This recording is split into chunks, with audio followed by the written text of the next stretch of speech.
Xalqarалық Kechirim Tashkiloti, Jungoni eskartish, Erkin Tibet, Xalqaro qalamkashlar jamiyati, Davlat chegarasiz muxbirlar, Dünya Uyghur Qurultiyi qatorliq 18 kishilik huquq tashkiloti va necha o'nlagan xalqarodagi o'qimishli olimlar 15 yanvar birlashib imzo qo'yib, oshkora murojaat qilib, Xitoy hukumatini Uyg'ur olimi Ilhom To'xtining tutilganligining 5-yilida shartsiz qo'yib berishini talab qildi.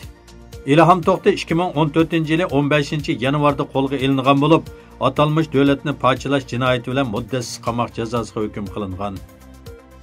Uning bir tuqunining bildirishicha, İlhom To'xti faqat Yanpuniga o'zining Erkin Osiyo radiosi tarafidan e'lon qilingan 2 parcha maqolasi va suratlarini saqlaganligi uchun shu vaqtda 10 yil kesilgan. Shuning bilan birga Ilhom To'xtining nurg'unlagan o'quvchilarimi o'xshamagan jinoyat bilan qo'lga ilingan.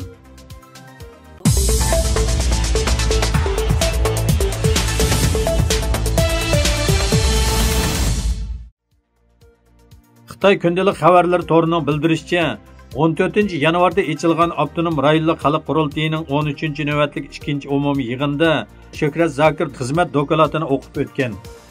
Dokumentda u ijtimoiy muqimlik xizmatining terrorlikqa qarshi tadbirlarining uzun mezgil davom qilganligini, ideyamizda va amaliyatimizda tayyorlik ko'rishimiz lozim degan. Xabarda aytilishicha, Shuhrat Zokir dokumentida 1990-yillardan buyon terrorlik, asabiylik va bo'lginchilikning ko'plagan zo'ravonlik voqealarini paydo qilganligini, shu sababdan markaziy hukumatning ijtimoiy muqimlik va uzoq mezgillik amillikni rayon xizmatining yadrosi qilib bekitganligini alohida ta'kidlagan. U muxbirlarga qilgan so'zida, hozir Shinjongning vaziyati muqim, terrorlik va muqimlik xizmati zo'r utuqlarga erishganlikdan hozir barliq ahvollar hukumatning kontrolligida bo'lmoqda degan. Halbuki xalqaro jamoat Xitoyning terrorlikni bahona qilib milyonlagan Uyg'urlarni lagerlarga qamab olishi, jumladan terrorlik bilan qilcha aloqasi bo'lmagan necha minglagan Uyg'ur, qozoq sarxillarni tutqun qilishni, terrorlik bahonasida Uyg'urlarni yo'qotishni qasdlagan deb tanqid qilmoqda.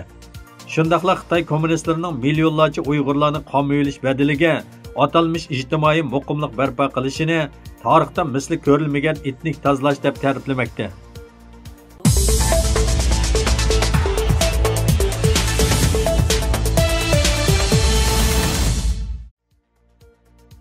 Amerika Korxonchilik institutining oliy tadqiqotchilarining qarashicha, Amerika hukumati 2017-yilda Xitoyning revizionizm chiqish ekanligini hamda bu kishining xalqaro tartibni o'z manfaatiga uyg'un tartibda qaytadan qurib chiqmoqchi bo'layotganligidan to'liq xabardor bo'lgan. Yana kelib Xitoyning harbiy kengaymichiligi, Amerikaning ta'sir doirasini ojizlashtirishga urinishlari, Amerikaning ittifoqdoshi bo'lgan Kanadadan rahimsizlik bilan qisos elish qatorliqlarmi Xitoyning ashu xarakterini oshkorlayotgan bo'lsa-mu, Amerika hukumati buningga qanday inkas qaytarishda bir qarorga kelinmagan. Birdek ta'kidlagan bir muhim nuqta, Amerika bu xil holatda taqobil turish uchun Xitoy bilan bo'lgan bir qism iqtisodiy munosabatni qisqartishi yoki tangishishi lozim. Shunda qilgandala aqliy mulk o'g'irligining oldini olg'ili, Xitoy armiyasining jon tomiriga zarba bergili, shuningdek Xitoydagi inson haqlari dafsandichiligiga bo'libmi zo'r ko'lamlik nazorat mexanizmiga aralashib qolgan shirkatlarning tizginini tatqili bo'ladi.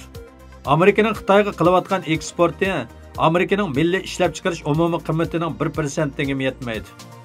Xitoydan qilinayotgan import miqdori ozayib ketsa, buning o'rnini to'ldira oladigan ko'plagan mamlakatlar bu xil savdo shirkatlarining o'rnini bosa oladi. Yana kelib bu savdo shirkatlari hech qachon Amerika uchun xatar shakllantirmaydi. Shunga Xitoy bilan bo'lgan savdo munosabatida tamojni bejni tatbiqlash oqilonalik emas. Aksicha Xitoy bilan bo'lgan savdo munosabatini qaytadan tangshash va qisqartish zarur.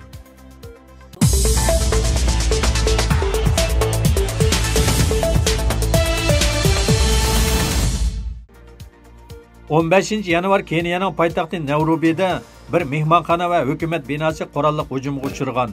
Keniya saqchi tarafning bildirishicha, oz deganda 15 kishi qazo qilgan. Yaralanuvchilarmi xeli ko'p ekan. O'lguchilardan Amerika fuqarosidan bir kishi, Angliya fuqarosidan bir kishi bor ekan. Bu voqeaga Somali Yoshlar partiyasi ega bo'lganligini aytgan.